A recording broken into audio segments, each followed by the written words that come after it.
we should be amped up. You know, we in a position that I've never been in. A lot of these guys, and you know, the organization. So we feel from that, you know, that we want to win and get to that championship and win it. I love playing against Tony, and we've battled it out a lot, and we compete against each other, and I really have a lot of respect for him. So, you know, I think it's just another opportunity for me to play against one of the best. Memphis, they're a very complete team, and they're playing great basketball right now.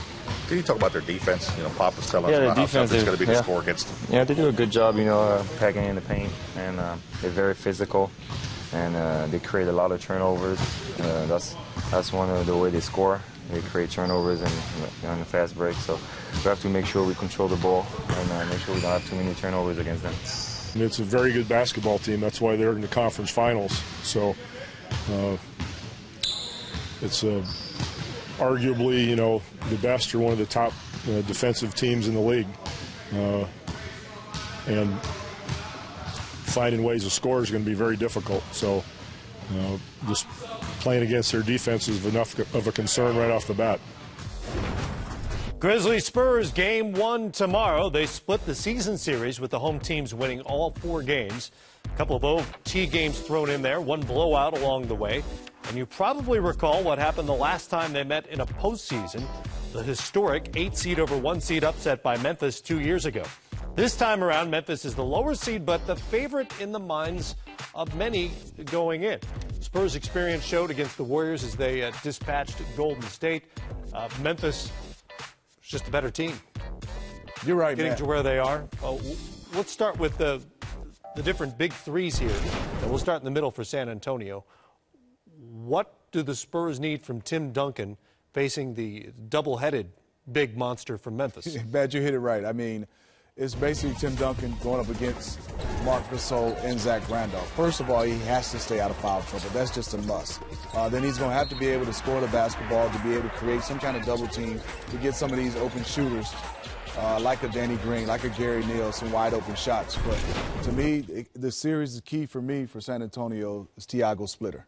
He has to play, because if you don't have Tiago Splitter going well and he's not able to guard one of those bigs, do you go Matt Bonner? Do you go Boris Diaw?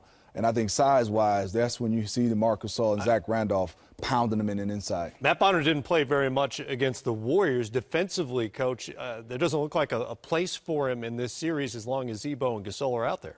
It's going to be tough. You know, like Steve said, Splitter is one of those guys that's going to have to really step up big. He's got the size and the bulk to go against those guys.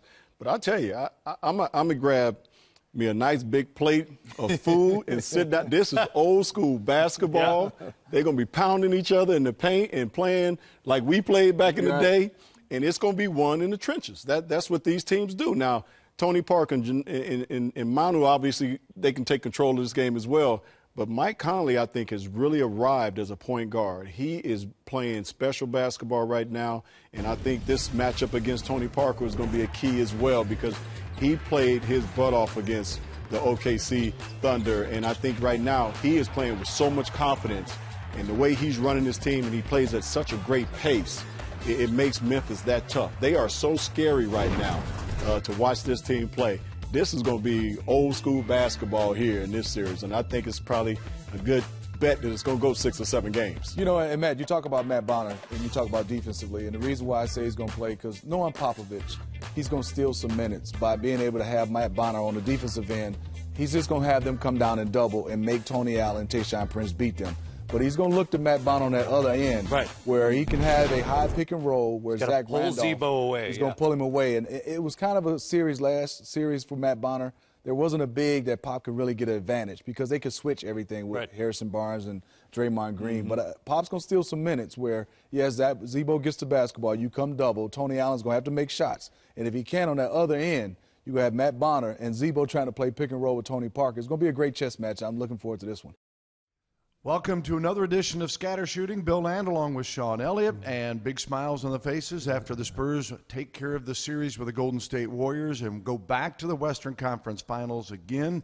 Sean, what impressed you most, first of all, in the 94-82 closeout win against the Warriors in Game 6? Our defense. Our defense steadily improved throughout the series. That was a pleasant sign. You know, I thought the first series kind of lulled us into a false sense of security. because the Lakers they just weren't very good, let's be honest about it. And so it was an easy series for us. Took us a little while to kind of get comfortable and settle into this one. And so it was nice to see us play solid defense tonight, even on a night when Tony Parker and Manu Ginobili don't shoot the ball so well. We're still able to win the game. And he got great contributions. Tim Duncan leads the way with 19 points, but 5 guys in double figures. Leonard a double-double. And then Manu and Tony both contributed late. In fact, the Spurs hit 4 threes in the last 7 minutes of the game after hitting 3 in the first 3.5 quarters. So, again, they came up big when they needed to. Well, all those shots in the fourth quarter came off great ball movement. And that's the key to this ball club. When we move the ball, we're going to make some shots. And, you know, there were several plays throughout that game. Kawhi Leonard got a great offensive rebound and a dunk. And the reason he did that is because the ball touched everybody's hands on the offensive end of the floor. The ball moved side to side. When Kawhi missed that shot, the defense is out of position. He's able to come in there, scoop up the easy offensive board, and put it back. That was the key to the way we played in the fourth quarter. Even though we slowed it down and we didn't push it as much, we did a much better job moving it. All right, Spurs and Grizzlies now in the best-of-7 Western Conference Final. Game 1 is Sunday, 2:30 at the AT&T Center. Appears to be a terrific matchup. They split the 4 games in the regular season. Everybody that's followed the Silver and Black knows the history here and 2 years ago and how the Spurs were upset by Memphis. Similar type of series? Very similar. It's going to be a knockdown, drag them out type of series. And you have to understand going into this thing that it's not going to be easy by any means. It's going to be as tough and as physical as it comes. Even more so in the paint area. Even if you beat the Memphis Grizzlies and you move on to face the Miami Heat, because that's who's going to be in the Eastern Conference, they don't have the interior that this ball club does. This ball club has a great front line. They have bigs that come off the bench and that are physical and that can score the basketball. Their guard play is exceptional. They do a great job running plays. And when you look at Mike Conley and Tony Allen out there at the 1-2 position, it's hard to find a better 1-2 combination defensively. Those guys do a great job playing passing lanes, and it seems to me that they found the balance between playing the passing lane and gambling because they don't get beat on backdoor cuts, but they get a lot of steals. They get a lot of deflections. And those two guys, if you're not careful with the basketball, they're going to make you pay.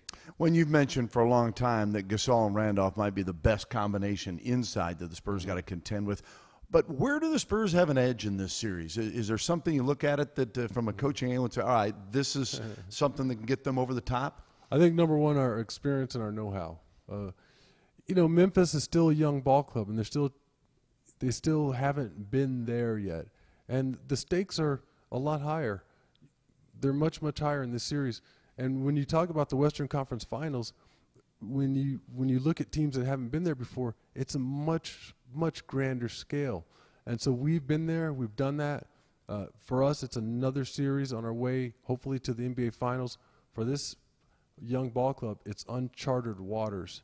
And for them, it's going to be a learning experience. They're going to have to find out a lot about themselves along the road. All right, well, we look forward to covering it as well. We'll be back with another edition of Scatter Shooting after Game 1 on Sunday. Remember, all the ticket info available at Spurs.com.